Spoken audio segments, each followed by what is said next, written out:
So it's just going to set up the live stream for us real quick.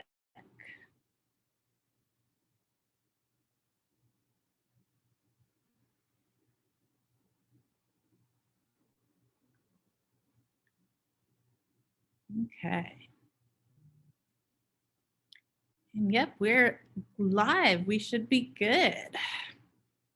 So let everyone kind of come into the stream before I get a full introduction going.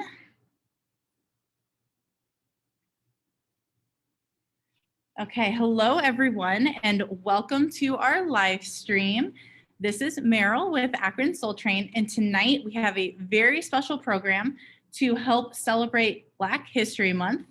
I am joined by Assistant Curator of the Cleveland Museum of Art, Darnell-Jamal Lisby, for his presentation titled Fashion, Contemporary Art, and the World in Between.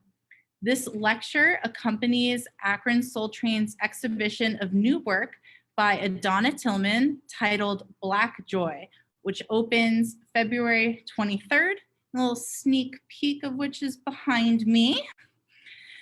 Akron Soul Train is an artist residency program connecting and empowering the community and artists by granting fellowships that provide resources for all creative disciplines to foster a more vibrant Akron.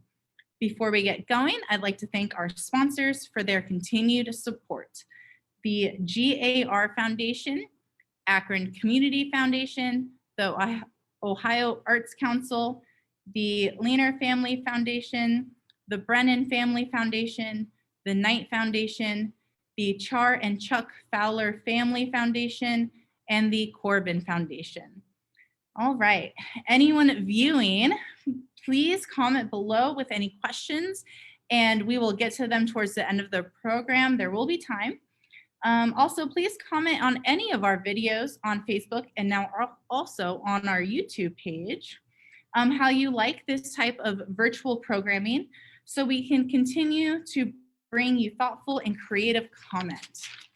Okay, so to properly introduce our speaker, Darnell-Jamal Lisby is the Assistant Curator of the Cleveland Museum of Art with a mandate to conceptualize and organize fashion exhibition using the collections across all curatorial departments. He recently came from New York City's Cooper Hewitt Smithsonian Design Museum, where he helped create the Willi Smith Street Couture exhibition. His work as a fashion historian expands into mainstream and academic writing for book and online publications like Teen Vogue, Cultured Magazine, the Fashion and Race Database, and several exhibition catalogs. We are so honored to have him with us tonight to present Fashion, Contemporary Art, and the World in Between. All right, I'll hand it over to you. Thank you so much, Meryl. I appreciate it. Hi, everyone. I can't really see everyone, but hi. And thank y'all so much for having me. Thank you, Meryl. Thank you, Akron Soul Train, for allowing me this opportunity to hang out with y'all for the next hour. And hopefully this is a fun experience. You know, this is a journey that I'm still taking on my own in terms of the research that I've gathered today, but it's something that I've had great interest in. And so I'll go ahead and share my screen so that we can jump right on into it. And I'm just so excited to speak with all of you. And here we are with the fashion, contemporary art, and the world in between. And so, you know, today I kind of wanted to move a little start backwards first and then move forward. And I think for me as a fashion historian, and just to give you a little information on that, so I've worked and received a lot of my training back in New York City. I went to FIT and did all of my degrees there, and worked for the museum at FIT, the Met, the Costume Institute, Cooper Hewitt, Brooklyn Museum, and really kind of ingraining a lot of my education and training within a very standard fashion studies education.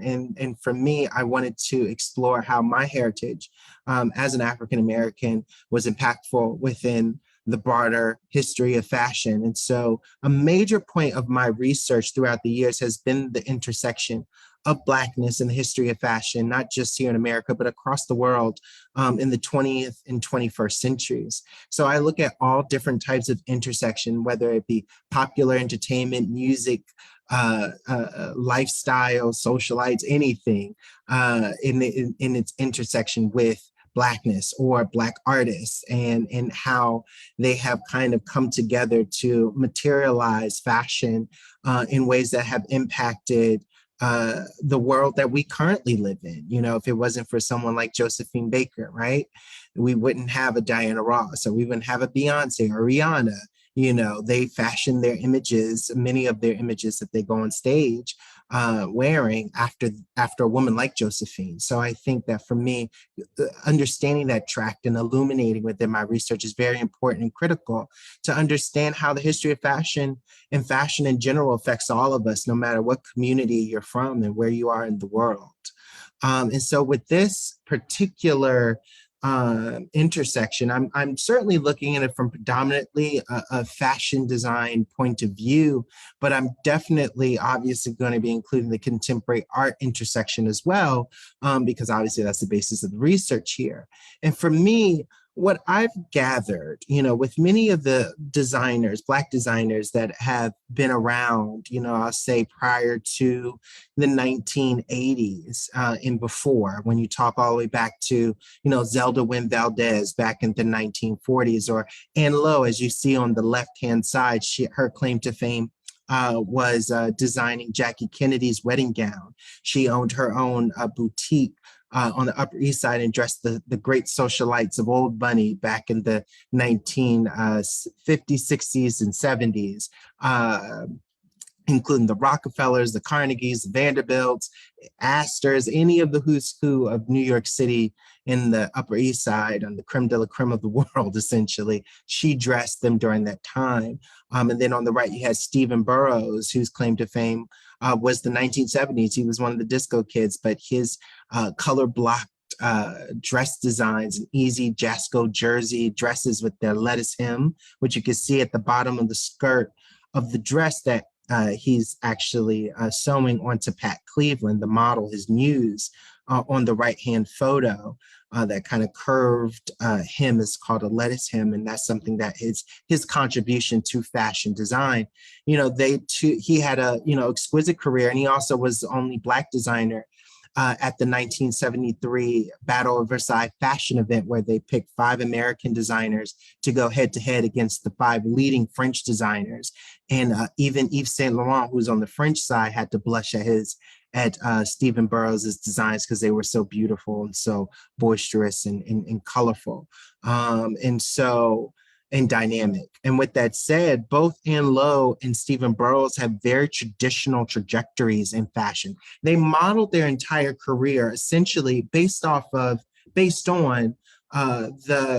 what they saw what white people were doing. They developed certain training. Certainly Anne Lowe's training wasn't necessarily it became more formalized. She did not come from, you know, have a formal education in fashion, and then she went into it by way of experience. But certainly her trajectory in terms of building her business and reaching out to, you know, and creating a clientele, from the bounds of upper society and aristocratic society, was something that she saw other white people do. And she said, well, that's something I should model my business around in order to create a successful business. Stephen Burrows, very similarly, had an actually very formal trained fashion design education. He went to fashion school, the Trappenhagen School, which eventually had connections to FIT, or I believe so. And then after he left Trappenhagen, he started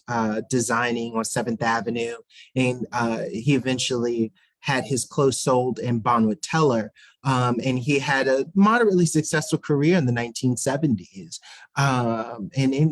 But unfortunately for both, going along that traditional trajectory did not necessarily bode well for either of them. They didn't necessarily have the big businesses that their white peers did.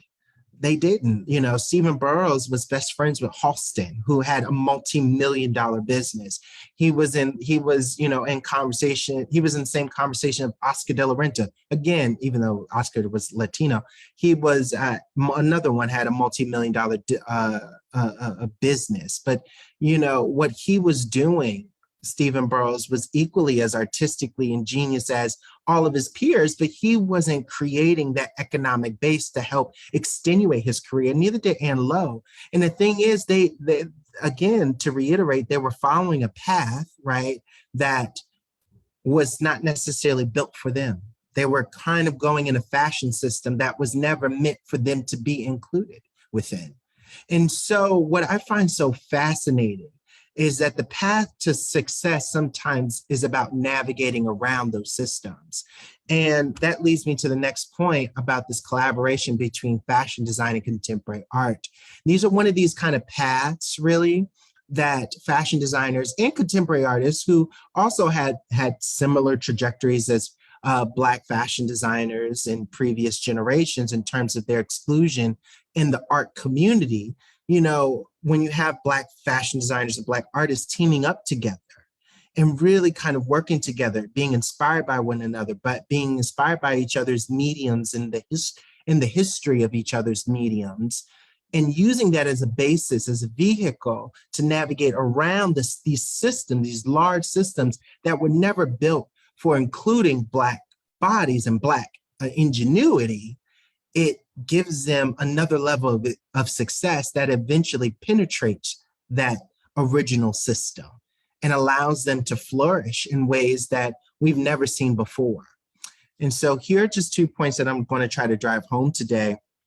Fashion is a form of self-expression and a vehicle for highlighting Black experiences and imagination that binds Black contemporary artists and fashion designers, drawing and subverting historical Black artistic practices relating to textile and or fashion to connect social experiences of the past and present, or to reference something new in the future, is a major tool of this intersection. And so here I have a Donna Tillman that I saw on her website that I thought was a great example of this idea that, Donna's using style. She's using fashion really as a symbol to draw in people. She's inspired by, clearly, and this is just me as a curator speaking in this kind of a more opinionated tone of fashion and style is being used to draw the viewer to then, once they're in the painting, in this particular work, this applique fabric, then they get to experience the composition, which is the real kind of luminous aspect of this particular work. It's all the composition, the different patterns that are actually all kind of cohesively working together, even though the figure of this individual, this man, I assume, dressed in this beautiful ensemble, is the draw. And the thing about it is fashion designers do the same thing too. Sometimes they use contemporary art to draw in viewers and audiences into their fashion experiences. So it's a back and forth. And sometimes contemporary artists and fashion designers work together to draw both of their audiences in using these mediums. So I really wanted to kind of hit that kind of touch point because it's something that we'll be seeing a lot of today. I was also asked to speak about Gee's Bend, and I think it's actually interesting because I felt like after I remember agreeing to come here today and speak about this particular intersection, but also Gee's Bend was mentioned. And it was interesting because I was down in Atlanta and they were showing the Obama portraits. And of course, my eye goes to fashion as a fashion historian. And I was very curious about Michelle Obama's dress, which is a Millie dress from it's a dress designed by the Millie company. Millie is a fashion label, I believe for their spring 2016 collection. And the dress, Michelle Obama's stylist is Meredith Coop, for those who don't know. The decision, the collective decision was made to choose this dress for this portrait was because it was the geometric prints were inspired, I'm twisting in my words. The geometric prints reminded the collective of the G's Bend patterns, quilted patterns that have become so famous in like American textile design. And so at the museum, High Museum of Art, they had some beautiful G's Bend quilts that were on exhibition, including the one to the right that they actually have in comparison, which I believe this was the actual quilt that Amy Sherald is like thinking about while developing this particular portrait by Obama. And so for those who don't know, G's Bend is a community in Alabama that is known for its quilt makers. And they have really kind of changed this landscape of America in terms of what the meaning of quilts, regarding the Black community and their continued prosperity in this country. G's Bend started off as a plantation in Alabama. It was bought by Joseph G's in the early 19th century, and then it was passed through some hands, including Petway, the Petways. And so obviously chattel slavery meant that your enslaved individuals were sold with the property to the next owner. So the community is very much, the community today are direct descendants of the enslaved genealogy that existed during the 19th century. With that said, after the abolition of enslavement and the 13th Amendment, things were still rough. Why? Because sharecropping. And so during the time of slavery into the era of sharecropping up until about the 1930s, really, the idea of making quilts for that community was for functional use, but eventually it evolved into something that was more emotional. Now, to the degree they were quilting a lot of the quilts with African fabrics while they were enslaved and thereafter. But eventually, when you had the latter generations who were born free, a lot of the quilts were eventually used as communication symbols, as symbols of communication to really kind of emit specific feelings of the pain that they were enduring as farmers, as sharecroppers. And by 1937, obviously after the Great Depression, the government purchased the land and was able to sell back the land in pieces for inexpensive prices to the community, which helped alleviate them economically. But it was still rough because farming was not a very viable profit for those people, but quilting became a viable economic resource. And so I think it's interesting to really kind of see that trajectory, because in the 1960s, in 1966, there was an organization formed not only to help in G's Bend, not only to help really kind of center the economic base of quilt making and sell it nationally and sell the quilts nationally, but also to use the quilts as forms of civil rights protests. And now today, many of the women still, and many of the participants, many of the individuals that live in the community, G's Bend community, still today, to this day, still make quilts. And so for them, quilt making is a form of economic prosperity. And I think that relationship to Michelle Obama is an interesting one, because she was able to carve out her own destiny, right, as a first lady. Despite being married to, the president of the United States, she was still able to have her own entity by herself. She doesn't need him. She is Michelle Obama. She is, this whole force to be reckoned with by herself alone. And I think that's fascinating that I feel like this is the narrative by connecting G's Bend, which has become the lane that the community members of G's Bend has carved for themselves. It's become their symbol, in the same way that Michelle Obama's life is that kind of model symbol of carving one's own lane. So you can really see that through fashion, really, of what Amy Sherald is depicting in this entire portrait. And so I want to kind of move into early intersections of this, the idea of contemporary art and fashion designers, Black contemporary artists and Black fashion designers, really kind of using each other's mediums as modes of navigating around this system that was never built for them, right? So I want to talk about a little bit of a hometown hero, right? J. Jarrell and her husband, Wadsworth Jarrell. They were founders of two of the founders of the Afro-Cobra movement during the 1960s and 1970s. And that movement was very much based in and aligned with the civil rights movement and really kind of creating empowerment by way of art for Black communities to really kind of look inward and to find, the power within the culture that we've been able to create as descendants of slaves and having forced to create our own culture, to look within ourselves and to look the beauty within the African American community to find a path forward, and also to honor the past as well as a gateway to understanding the future.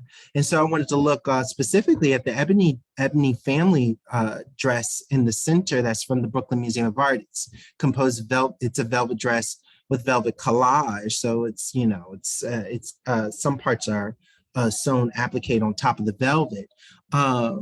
With that said, if you can see up close, you see the figures of, I assume, the mother and the child in these, kind of very bright colors. And so J. Jarrell calls it Kool-Aid colors. And so I think for her, she's subverting the tropes, this idea of Black people. Well, there's obviously certain tropes that are connected with Black people that we try to dispel, right? Like Black people in watermelon, Black people in Kool-Aid and grape juice. But she's leaning into these colors, leaning into these tropes and subverting it as a way for us to find a certain kind of joy within it, something that makes you feel like you're at home, when you look at the back of this particular dress. And she does it in a way that helps really kind of illuminate the point of this entire dress, is really to show the power of the Black family and the power of home and loving, your family and being connected with your family, the idea of embracing your family, embracing, your community. And for that to happen, I was also looking at, a few years later, if you look to the right, Heritage by Wadsworth Jarrell, and that was composed in 1973. This painting, I think, also speaks to this idea. Is here in the Cleveland Museum of Art's collection, the heritage being imprinted at the top of and throughout the entire painting really kind of speaks back to this ebony family dress, this idea of heritage and family and being empowered within your family. But then also looking at the colors, right? You see the same pinks and greens and this kind of light blush tones that are very similar to what J. Jarrell has executed within the dress. So you can see that constant combination there, even though obviously they were married, but like they were family. But with that said, I think that even to that level, that kind of communication is something that inspired many artists today. Jamel Shabazz, he's another he's another kind of like big figure that I think about this medium of fashion meeting contemporary art. And he himself was a very major photographer in New York. If you're not familiar with his work, I definitely encourage you to see it and definitely go to your local library to see his publications. But he was very known for his photography of people out in Brooklyn, few in Harlem, but mostly Brooklyn, and looking at street style, looking how people use fashion as a way to feel beautiful and to feel confident, and not to, he didn't want to take pictures of people that were downtrodden all the time. He wanted to look at the joy and the diversity of joy in different ways of the Black and Brown communities that live in these disenfranchised neighborhoods in New York City. How they were able to find a sense of style and a sense of connectivity almost in a way amongst themselves. And I think that, through this lens, through fashion, you can understand obviously the fashion of the time, which is great for a fashion historian like me who's talking about 1980s fashion, particularly as it pertains to the Black and Brown communities at this time, but then just illuminating on the social context of the importance of style, not only to the models in each of the the subjects in each of these photos, and the culture and the community that they lived in, but also to Jamel Shabazz himself.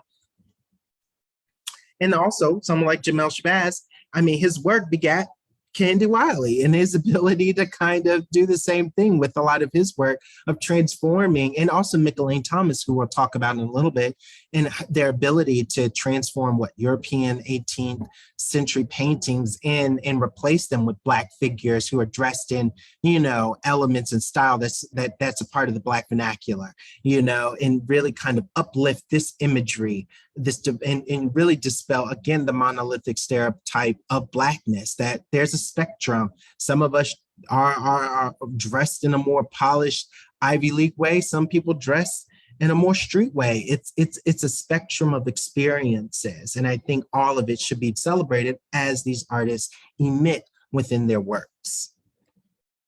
And moving into saying in the 1970s and 80s, there was Willi Smith. And as Meryl mentioned, I helped curate the Willi Smith Street Couture exhibition at Cooper Hewitt Smithsonian Design Museum. And what was so fantastic about that was really kind of exploring how Willi Smith himself was very much involved in the urban scene, in downtown New York City. And he aligned himself with contemporary artists. And also, sidebar, I encourage you to look online to the Willi Smith Community Archive. We have it online. It's open access to everyone, where all of our research about Willi Smith is, because there was not much research on him done before our exhibition. So if you're curious to know about, who they claim the father of streetwear is, Willi Smith, I encourage you to look at it. But his label was WilliWear, as you can see at the top left. Willi Smith was an incredible designer. He was a credible businessman, but he was ingenious because he aligned himself with contemporary artists of the day. Sidebar, he loved Basquiat. He loved collecting Basquiat paintings. Just a fun fact. But he aligned himself with contemporary artists. He partnered with contemporary artists from across the board and all over the world. But really, a lot of the creme de la creme of New York contemporary art scene, he was right in the middle of them, doing collaborations, doing partnerships, including the one on the right. You can see the Barbara Kruger t-shirt, I Can't Look at You and Breathe at the Same Time. He partnered with, he did this initiative called the Artist T-shirt collaboration, where he partnered with artists like Robert Rauschenberg, Keith Haring, Crystal and Jean-Claude, Barbara Kruger, Armand, Zafir, Futura, like all of these major contemporary artists, to design t-shirts that he would then sell on canvases to audiences for a very inexpensive price, so that they would have a piece of the artists, these famous artists who would sell their paintings and works for like millions of dollars, hundreds of thousands of dollars, and they would have this inexpensive t-shirt that was designed specifically by these artists and also by Willi Smith himself. He would also help with the production of the shirts, and they could take it home with them as artwork. And that was something he wanted to break these boundaries of contemporary art and fashion and make it more accessible. And that's just something that was a part of his principle that made WilliWear, one of the most successful brands in the 1970s. He was in the same conversation with Calvin Klein and Perry Ellis. He had a $25 million business. And why? Because he was able to navigate around this system that he knew was never built for him. He knew that the fashion system was rigged against him because he saw his peers like Stephen Burrows, who I mentioned in the beginning. He and Stephen were very good friends. Scott Berry, Arthur McGee. He saw a lot of his friends, his peers, his mentors, by the end of the 1970s, basically fall off the wagon. Their businesses weren't doing well, but he was, because he understood you have to kind of go around the system and possibly work with contemporary artists, work in that realm in order to really kind of create a certain level of success that penetrates that original system. So looking at contemporary riffs, recent years of this exchange, it's interesting. We recently went to this exhibition here in Cleveland, excuse me, by Hank Willis Thomas, who was partnering with the NBA. And obviously, for those who know, the NBA All-Stars weekend was here in Cleveland. So it was a little busy this weekend, but he did this amazing series called The New Black Aesthetic. You can read on GQ more about it. But essentially the NBA partnered with him to really kind of create these large scale quilts of, honoring specific legends in the game, right? It was one for Michael Jordan, one for Shaq, and one for Kobe Bryant, as you can see here. And so in order to create these quilts, he had jerseys that were obviously emblematic of that particular person he was honoring, and basically created these almost quilted collages of the particular players. Obviously, as you can see on the left, the outline of Kobe Bryant and, his famous, the famous pose of him about to dunk. But then is obviously his outline with the jerseys that are representative of the different various jerseys that were worn throughout his career. And so I think for Hank, he wanted to really kind of tell a story back to that point of economic freedom. Excuse me, these jerseys obviously are made of cotton. And as we all know, cotton has a very important foundational history to this country. It's the reason why slavery skyrocketed in this country. It's the reason in slavery, and because of slavery, those enslaved people, on the backs of those enslaved people, they built this country and they built the wealth of this country. And so through that lens, now you have these cotton jerseys that are worn by these basketball players that are now making millions of dollars, the basketball players themselves, and leveraging a system, that historically didn't necessarily give them any favors and make them any favors. And they were able to get a certain amount of power that they were able to leverage their positions to make not only loads of cash, but to also to circulate that money within their community. So I think that is like an interesting dichotomy that we can see here, this evolution of the Black plight within this country. And obviously people wear jerseys as fashion. And so there's a connection there to fashion and production, this idea of cotton, very much a basis of this country. But now, the roles are feeling like they're reversing to a degree. But of course, we can't neglect the fact that that is a small percentage of this country, of the Black community, that has that ability to leverage in the way that these NBA players can. But certainly it's a far cry from when it's gone on several hundred years ago. Looking at additional collaborations, Michelane Thomas and Brothers Vellies. Brothers Vellies is a accessories company owned by Aurora James. And if you're familiar with her, she does a lot of she mainly designs shoes, but she also does other accessories as well. Michelane Thomas, a lot of her paintings and a lot of her mixed media collages speak to Black femininity and the range of Black femininity, really using sensuality and sexuality as a form of power and confidence, and centering and giving power back to the sitter, and giving essentially power back to Black women in a way that allowed them to take control of their own agency. And so for this particular photo, I mean mixed media collage and screen print that we have in our collection, I thought it was a great comparison to the 2013 collaboration that Michelane and Brothers Vellies did for shoes. And you can see all the exact elements between the cheetah print and the kind of the disparate patterns that are kind of coming together. And also to reference, this particular work that Michelane did was inspired by Ebony and Jet magazines. And so I think it's just interesting. This was all around the same time, right? Between this particular work being finished and then also the shoe collection. So I think it shows what headspace that she was in, but then also a consistency in work and how she translates, all these messages within the accessory themselves. So you're kind of a walking poster board for Michelane's identity, for Michelane's messaging about Black femininity and about that agency that Black women have claimed or that she wants Black women to claim. Pierre Moss and Kerby Jean-Raymond. Pierre Moss is a fashion label owned by Kerby Jean-Raymond.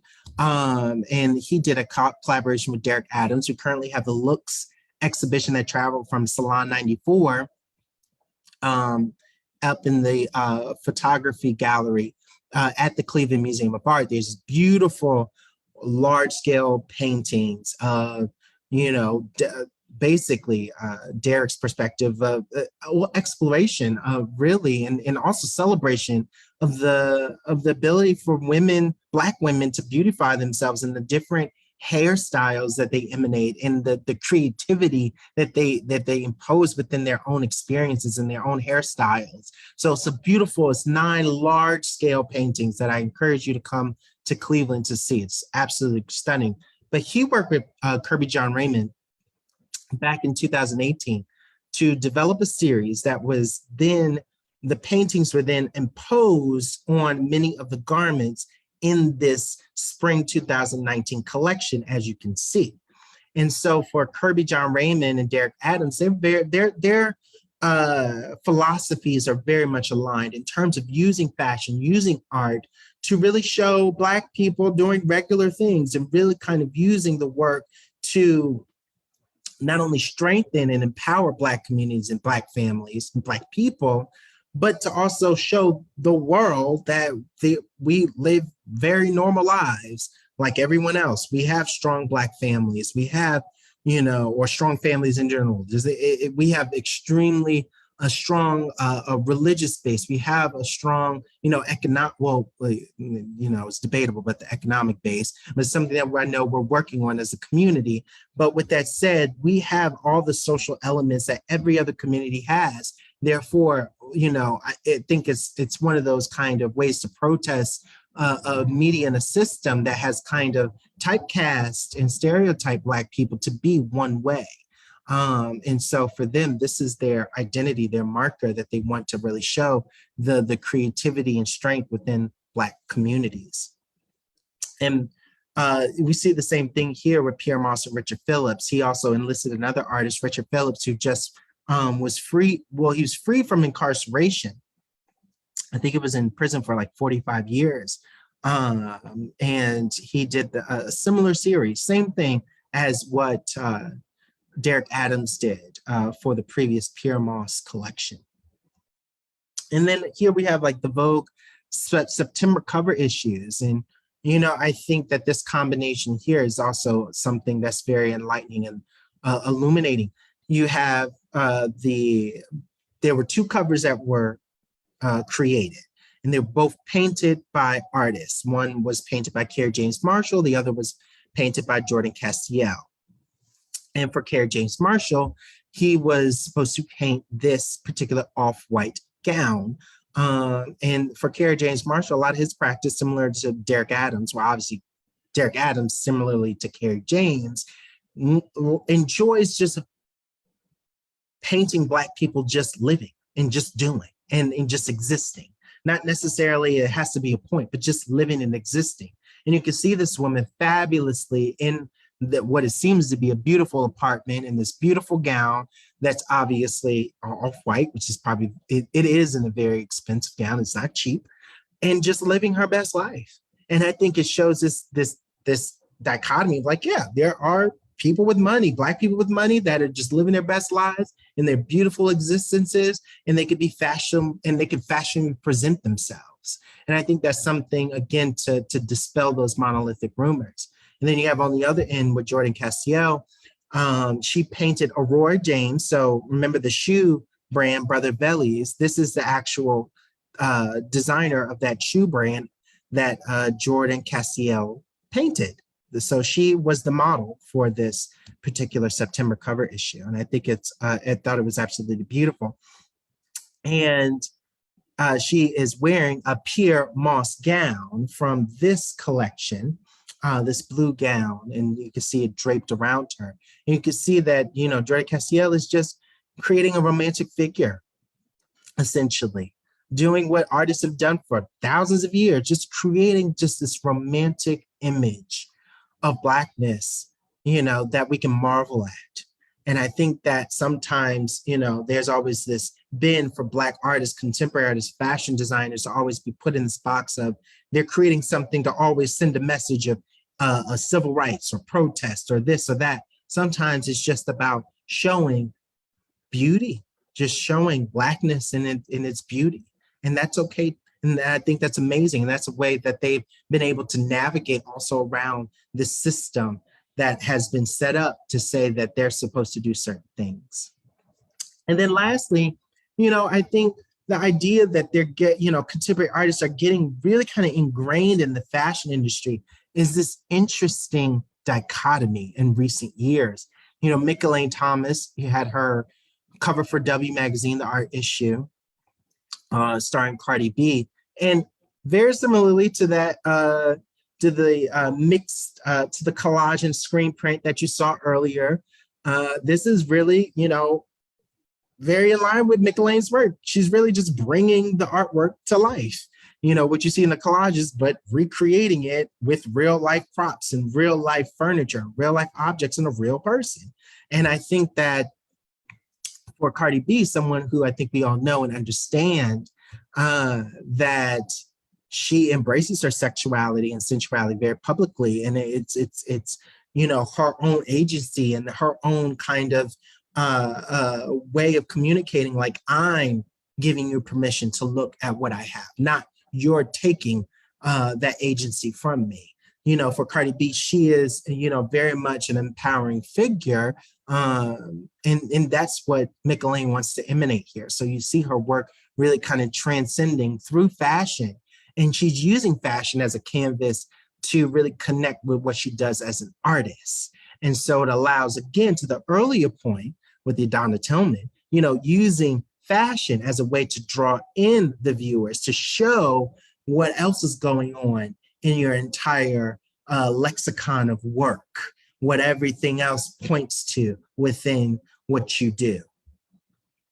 And then also I want to, I'll end here, with Area Bob Willis, we have a upcoming exhibition, May 8th, that I'm a part of the curatorial team for this, called The New Black Vanguard, Photography Between Art and Fashion. It's coming up, again, May 8th at the Cleveland Museum of Art. I welcome all of you to join us. And it is exploring, it's a traveling exhibition curated by Antoine Sargent, which the exhibition originated from the Aperture Gallery in New York City, and it's been traveling all over the world and all over the United States, and we are its next stop. And we're adding a fun new element. I don't think I can talk about that, but what I will say is, here's a great example. These are two works that will be in the exhibition. It's already been publicized, so everybody very much knows about, a lot of the works in the exhibition, including these two by Ariel Bob Willis, who's a phenomenal photographer, but she also styles her own work. So she is the stylist for her shoots, which is actually kind of a rarity. Typically, you have the photographer, the stylist, an editor, a model. Everybody has their role, and they do their job, and they come together and collaborate. But for her, she streamlines the process, and she enjoys kind of creating and contorting the body and creating these, voluminous shapes with the body, and having the clothes kind of complement those contortions and really kind of have fun and really create this dimension of just imagination.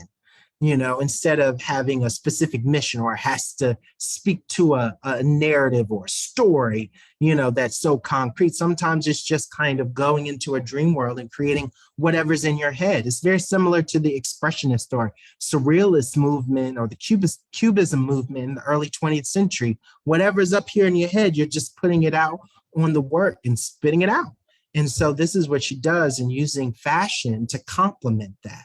And you can see in both, the clothes are, knits or stretchy, very stretched material. Both are knits. And so that is a way that she's able to kind of complement and use this platform, and also in a way that fashion now, again, is that way to draw viewers into what else is going on in the figure. Why is her arm like that? Why is her leg like that? Or why are their arms like that? brings up all these different questions where fashion is really the entry point, the area Bob Willis uses for people to draw into her work. So I think that this combination between both fashion designers, Black contemporary artists, and this world in between is just so fruitful. And I'm excited to see how it continues to burgeon and develop. We're in it right now. So it's very hard to say what the future holds. It's very hard to say how intense it'll be. But I think, I see so many different art collaborations between both fashion designers and artists happen so frequently. I just gave you really the surface level of what has been going on in the industry in the last few years in the art and fashion industry. But there's so much that has happened in the last, I'll say 10, 15 years that it's a lot to get through. But to say the least, this is my initial findings, and I'm just excited to see how far it'll go and how these artists will continue to navigate around these systems that weren't necessarily initially built for Black ingenuity and Black excellence. So we have to find our own path, find our own way, and make our own lane in order to create something new. And through that, I think that it's just incredibly inspiring. And that's all I have for y'all today.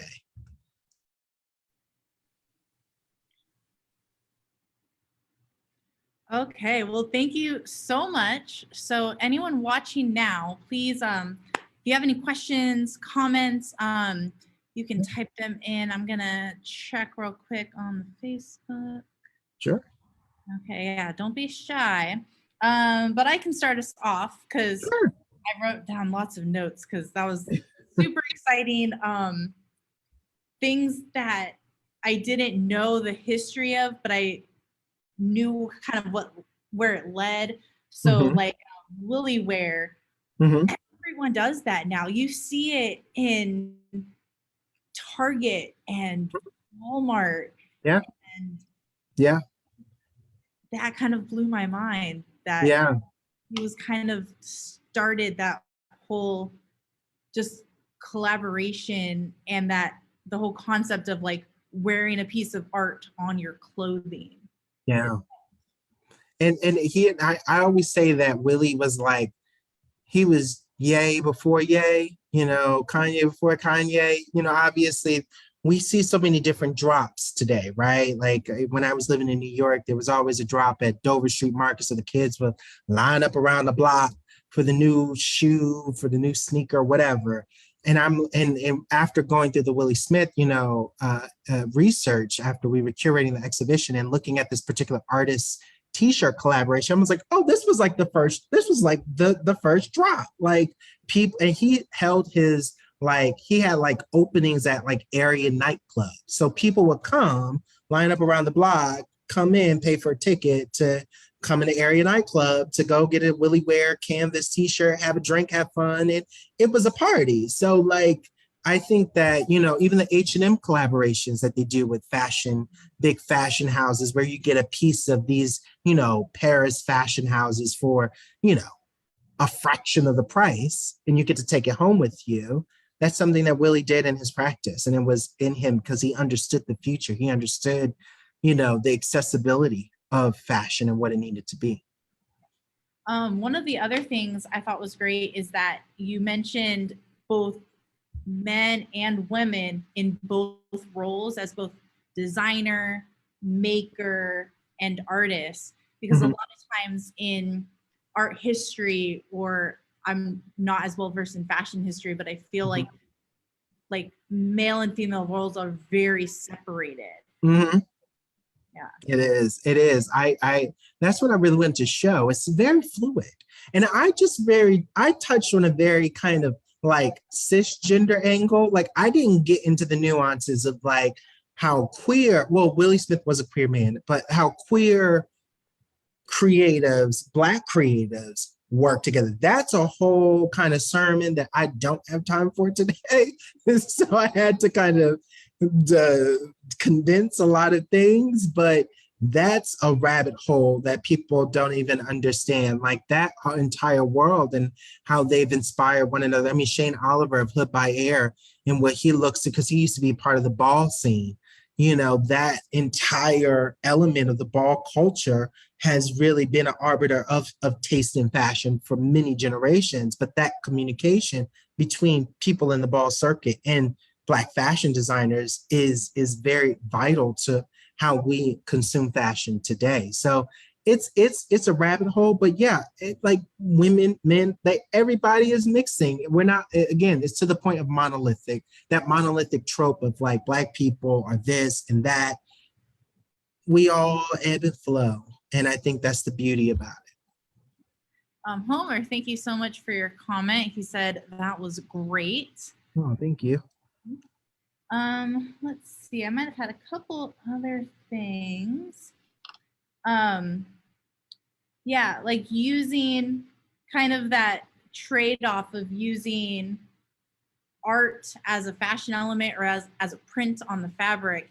And then now we're seeing fashion as a piece of the composition in an art piece. Yeah.